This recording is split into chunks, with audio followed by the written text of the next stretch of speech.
So if you remember back in 2020, Samsung released a tablet called the Galaxy Tab A7, which was actually a pretty good affordable option back then if you didn't want to pay a lot more for the Galaxy Tab S series. But now that we have the Tab A8 and other affordable tablets, is it still worth it in 2023?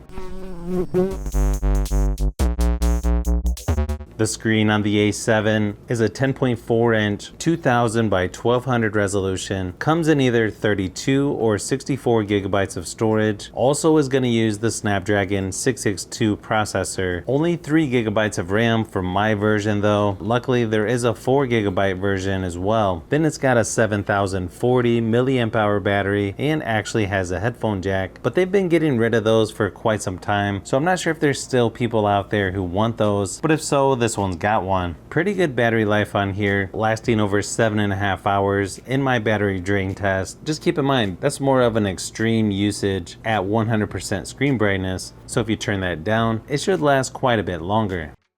As far as software goes, this one's been updated to Android 12, One UI 4.1. Unfortunately, I don't know how much longer this one's going to get software and security updates, as this could be the last major update it gets, so that's definitely something to consider. Also, I've seen rumors of a 2022 edition, sort of like they did with the Tab S6 Lite, which I would probably prefer that over the Tab A8 if it's going to be available in the United States. You won't be able to use an S Pen with this, so you'd probably want to go with something like the Galaxy Tab S6 Lite or Tab S7 FE, but just keep in mind those are going to be a little more expensive. You can use a capacitive stylus on here, but still not going to be nearly as nice as the S Pen that comes with the Tab S6 Lite or S7 FE.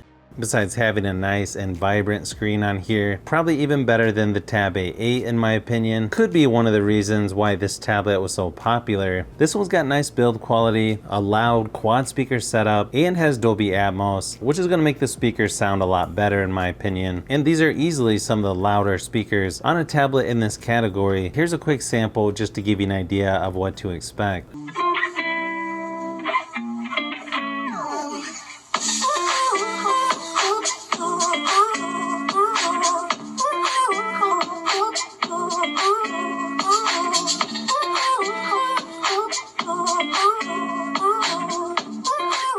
Sure, the display on here is not super AMOLED, but it still looks good when watching movies, playing games. You're also going to get 1080p resolution for YouTube videos, full HD playback on apps like Netflix.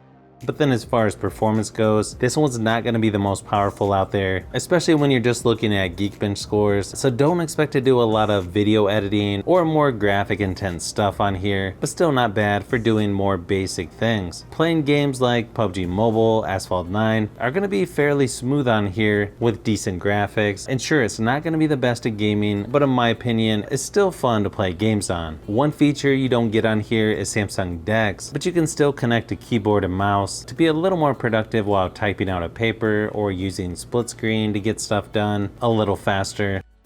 You also have things on here like double tap to turn on or double tap to turn the screen off. When it comes to cameras, these are sort of what you would expect on a tablet like this. Not going to be the best out there, but if you need to get by for a Zoom meeting or other video conference calls, this might be just good enough to get the job done. Here's a few samples of photos and video just to give you an idea of what to expect.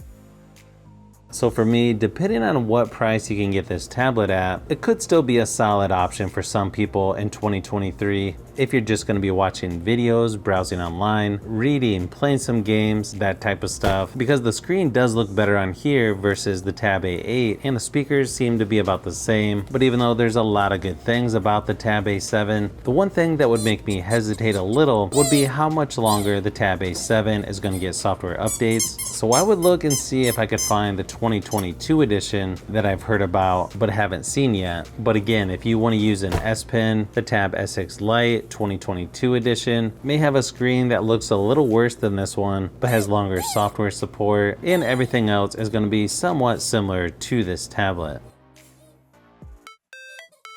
So if you've made it this far into the video, you may want to say thanks by subscribing, and don't forget to give a thumbs up if this video was helpful. This is Brian from Fishbee Productions. Thanks for watching, and I'll see you on the next one.